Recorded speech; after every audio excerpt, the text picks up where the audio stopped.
mooy BRICS en réalité association dëkk yu bëri la pays émergents mooy dëkk yi nga xamante ne dañoo commencé am doole tey dañ leen di expliquer lan mooy BRICS lan moo ko soqi ko ak pour lan mu am engouement autour du BRICS association dëkk yi tey la ko Brésil Chine Inde Afrique du Sud ak Russie la 5 dëkk yooyu noonu en 2011 ñoom ñoo décidé def association pour ñu créer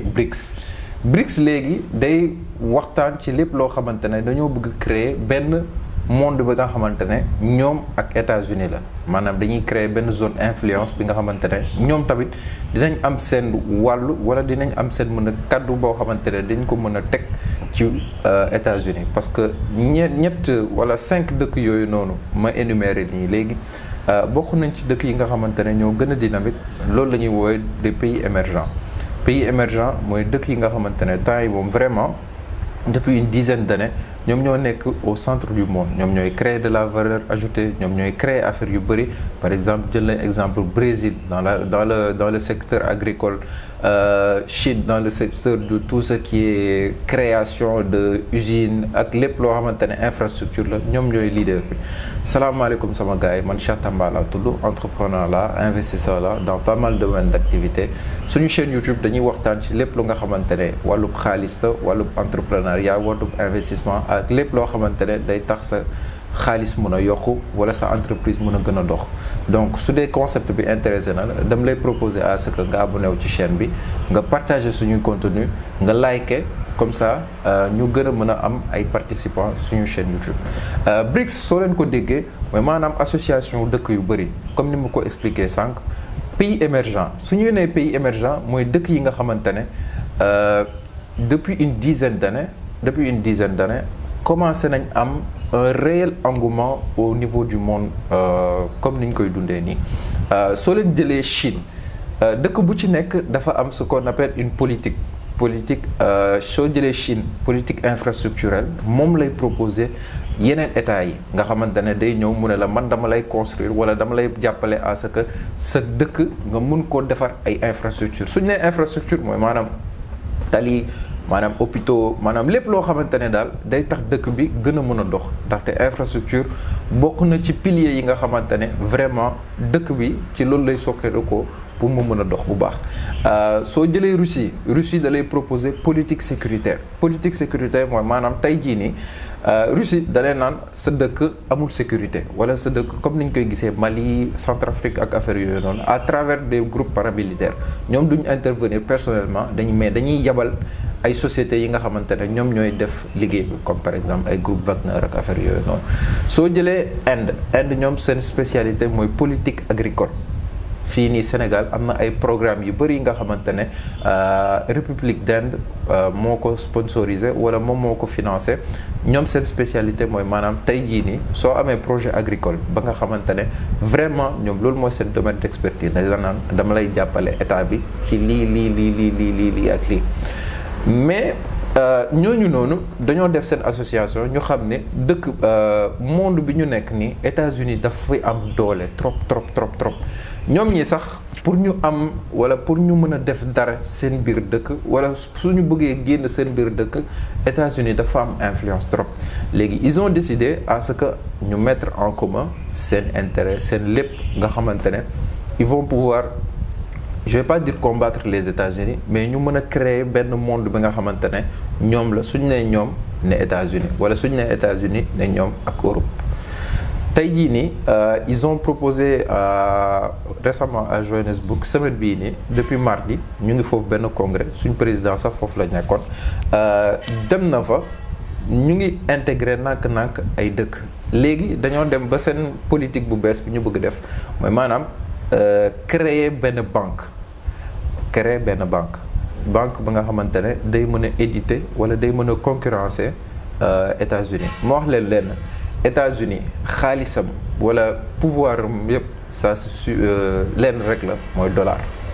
pour ma expliquer ko en wolof nag day xaw a jafe mais dinaa def lépp na moo ci bon daal maanaam États-Unis lenn mooy pouvoir am c'est le pouvoir du dollar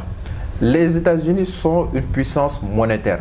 mooy maanaam ñoom seen adduna bi yëpp seen guerre yëpp lu ci gën a efficace mooy politique monétaire mooy maanaam seen dollar soo leen seetloo bu baax ñii nga xamante ne dañuy def import export produit ak service lépp loo mënti jënd ci kaw suuf wala ci kaw àdduna soo amee interaction lu jóge sa dëkk dem ci beneen dëkk rek en dollar ngay fayee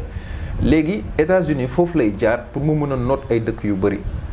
léegi de ce fait comme par exemple ay Chine ay South Africa ak ay Russie ñoom suñu bëggee par exemple teg ay sanctions wala États-Unis suñu bëggee teg ay sanctions du jaar feneen fu dul dama lay tere wala dama lay def embargo te embargo bi leen rek lay doon maanaam dama lay tere à ce que nga bañ a utiliser dollar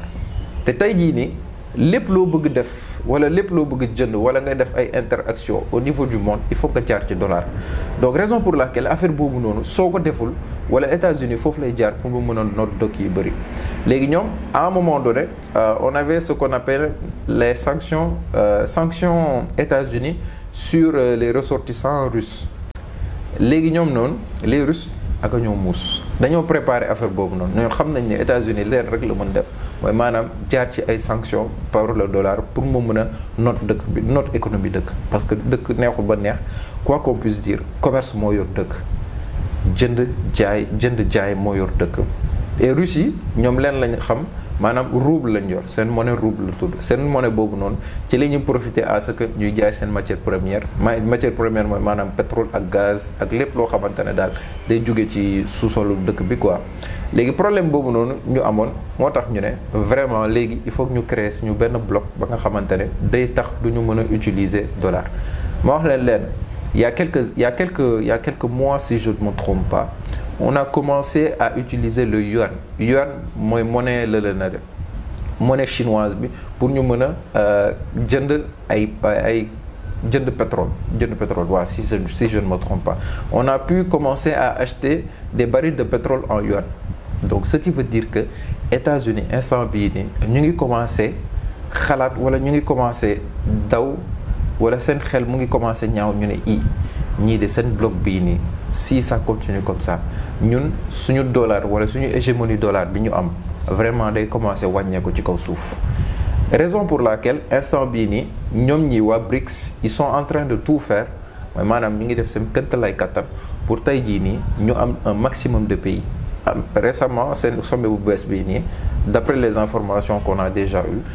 am na ay pays yi nga xamante ne vraiment ils ont demandé à entrer au niveau du BRICS mooy dëkk yi nga xamante ne États-Unis daf leen sonal ay Iran ay Irak nga xamante ne vraiment ñoom instant bii nii ils en ont marre comme pas possible ils se disent tout le temps que États-Unis daf leen sonal ils ne peuvent pas acheter ils ne peuvent pas faire des transactions au niveau du marché international juste parce que le dollar wala puissance du dollar bi ñu am États-Unis wala contrôle bi États-Unis am wala Europe bi mu am au niveau du monde il faut que ñu changer ko donc ñun ñi africain war nañ ci am ay jàngat yu bëri war nañ xool yan possibilité ak yan xarala yu bees yi ñuy dund ni nan lañ ko war a mën a mettre à notre avantage ñun am nañ suuf am nañ ndox am nañ lépp loo xamante ne vraiment nit yi soxla nañ ko pour mieux vivre mais il se trouve que daa mel ni on est toujours en retard par rapport ak ce que le monde fait à part South Africa à part Afrique du Sud instant bii nii benn dëkk africain bokku ci certes def nañ proposition à ce que ñu mën a dugg mais instant bii nii problème d'influence ak problème surtout d'influence ay am problème d'influence donc il faut ngeen comprendre une chose il faut nga am doole pour nga mën a dugg ci genre institution yooyu noonu et doole ça se passe d'abord au niveau du pays qu'est-ce que le pays va apporter comme valeur ajoutée genre institution yi nii dañ la naan man ci biir dëkk bii nii wala man ci organisation bii nii lan laa fa war a mën a andi loo xamante ne amugul loo xamante ne vraiment dina mën a gën a valoriser dina gën a mën a valoriser association bii nii donc juste pour vous dire que le monde il change le monde il bouge ñun ñi africains yi war nañ def suñu kéemtalaay kàttan booloo gis ngeen Chine nu mu toll gis ngeen Russie nu mu toll gis ngeen ay Brésil ak ay Inde ñu ñu toll ça ce sont des milliards et des milliards de personnes c'est un marché communautaire ñi nga xamante ne tey jii nii je suis sûr et certain, s'ils créent leur propre monnaie, s'ils créent la possibilité de pouvoir interagir entre eux, sans pour autant ñu bañ a jaar dans le système monétaire actuel nga xamante ne dollar la, je vous jure, le monde il va changer comme jamais. Le monde il va changer comme jamais. Bipolarité bi ñuy wax mu ngi commencer nank-nank di établir. Nank.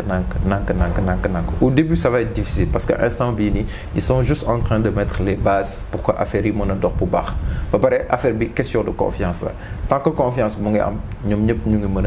a saytu ñu ngi mën a xool nan la ñu war a mën a defee lépp teg ko ci yoon. Donc vraiment c'est juste un message à lancer à ñëpp ñi nga xamante ne ce sont des businessmen de se mettre au fil de l'actualité ñu mën a xam lan moo xew et je suis sûr et certain que ñoom ñi sax ñoo la gën a xam li xew et ça permet à ce que voilà ñu gën a mën a def éducation financière relative ak lépp loo xamante ne mu ngi xew ci dëkk bi lu ngi xew ci réew ak mu ngi xew au niveau du monde pour que nit yi gën a mën a comprendre quelles sont les forces quels sont les enjeux yi nga xamante ne mu ngi xew ci kaw suuf jaajëf sama gaay